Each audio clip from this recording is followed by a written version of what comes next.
s'agissait de réunir des acteurs du monde énergétique qui donnent une réponse globale aux problèmes où nous sommes confrontés. Actuellement, nous traversons indiscutablement une crise énergétique au plan international, au plan européen et dans chacun de nos pays.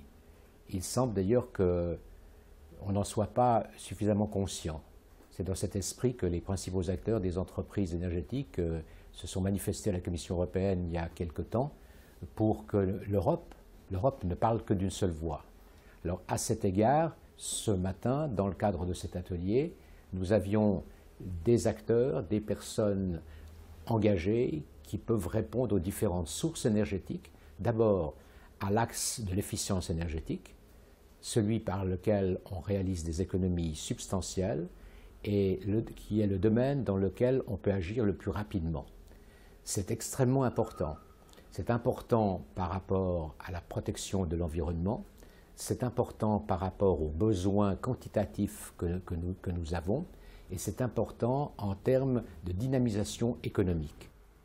Le fait d'être confronté avec des responsables de services industriels, de compagnies énergétiques et d'en discuter, pour moi, était une excellente opportunité parce que je suis assez intéressé à tout cet aspect de communication entre la science et la société et en ce sens, c'est intéressant d'avoir un tel workshop et avoir une telle discussion.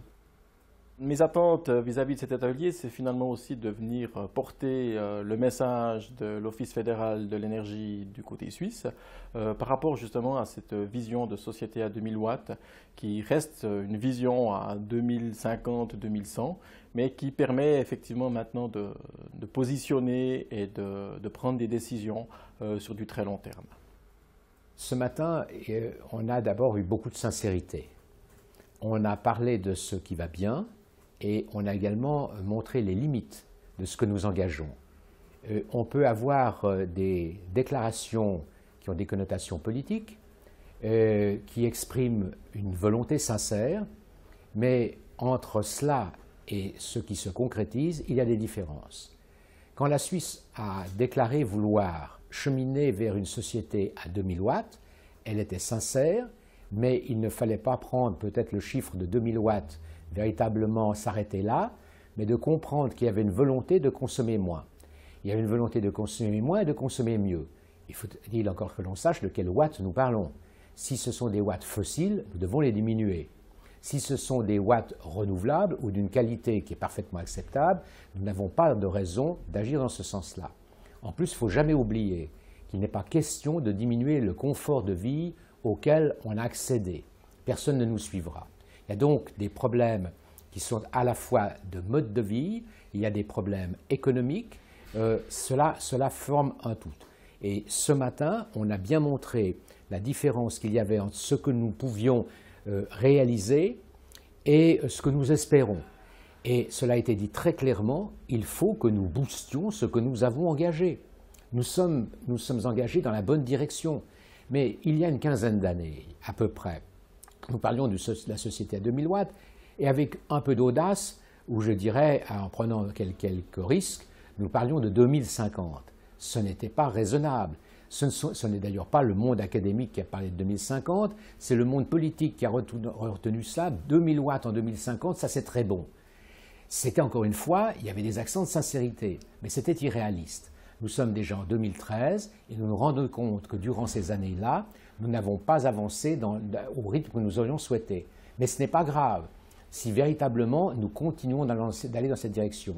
Mais il faut que nous passions aux choses plus substantielles, que nous entreprenions véritablement une réhabilitation du patrimoine bâti, c'est le domaine le plus important, avec celui de la mobilité.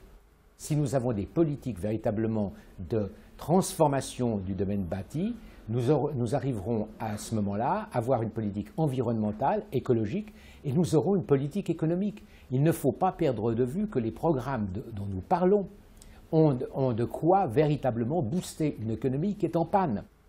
Il est vraiment intéressant de voir que dans d'autres cantons, dans d'autres pays, les problématiques finalement de l'énergie sont vraiment similaires et les gens réfléchissent un peu dans le même sens. Et finalement, c'est ce qui manque peut-être dans notre domaine, c'est qu'on travaille trop chacun pour soi. Et qu'il y a vraiment, ce faisant, on manque l'opportunité d'apprendre sur les succès et les erreurs des autres.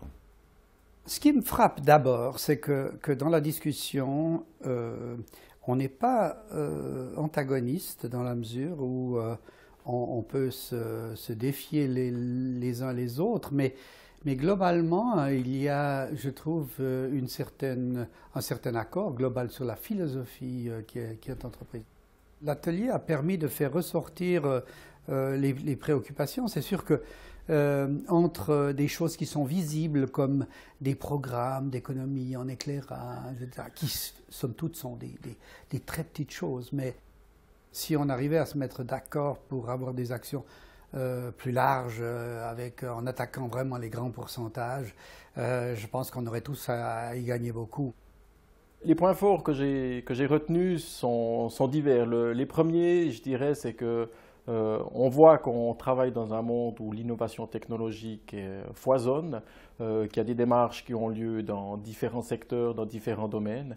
Et ce que je trouve intéressant, c'est que, somme toute, en fin de compte, la mise en œuvre de toute cette innovation technologique passe par de la négociation, de la médiation entre les collectivités publiques, entre les fournisseurs d'énergie, entre des privés et entre des entreprises, et que cette partie, disons, de montage de projets peut très bien se baser sur des parties technologiques et innovantes, mais qu'en fin de compte, la réalisation va de toute façon incomber à d'autres partenaires. Et je pense que ce genre d'atelier permet aussi justement de faire le lien entre les créateurs de projets et finalement les initiateurs par la suite de ces projets sur le territoire urbain. Il a répondu à mes attentes parce qu'il m'a permis de pouvoir vraiment confronter ces idées avec d'autres, voir qu'elles sont partagées. Maintenant, et c'était d'ailleurs le but, c'était quelque part, on disait, de faire un peu de surf sur nos programmes. Hein. Et ça, c'est intéressant. Maintenant, si on veut vraiment aller de l'avant, il faut plutôt prendre l'idée inverse. C'est plutôt prendre une problématique bien spécifique et puis vraiment la creuser jusqu'au fond pour pouvoir vraiment offrir à chacun des participants et puis à la collectivité une vue complète d'une problématique. Et en faisant ça, on doit pouvoir arriver à améliorer en fait la connaissance de tous et puis à rendre ces projets possibles. Finalement, aujourd'hui, tout le monde parle de l'efficience énergétique, pratiquement personne n'en fait. Dans le cadre de l'Observatoire des énergies d'entreprise d'EDF, il y a une action continue. Elle s'inscrit dans la durée. Et en ce qui concerne la Fondation européenne FEDER, il en va de même. Donc c'est une étape qui est importante et nous aurons réussi notre atelier lorsque nous vérifierons demain et après-demain que cela a eu quelques effets modestes. Il s'agit d'être réaliste. Nous n'allons pas véritablement transformer la situation d'une manière complète, mais la qualité des personnes qui ont accepté l'invitation d'aujourd'hui fait qu'ils peuvent jouer des rôles.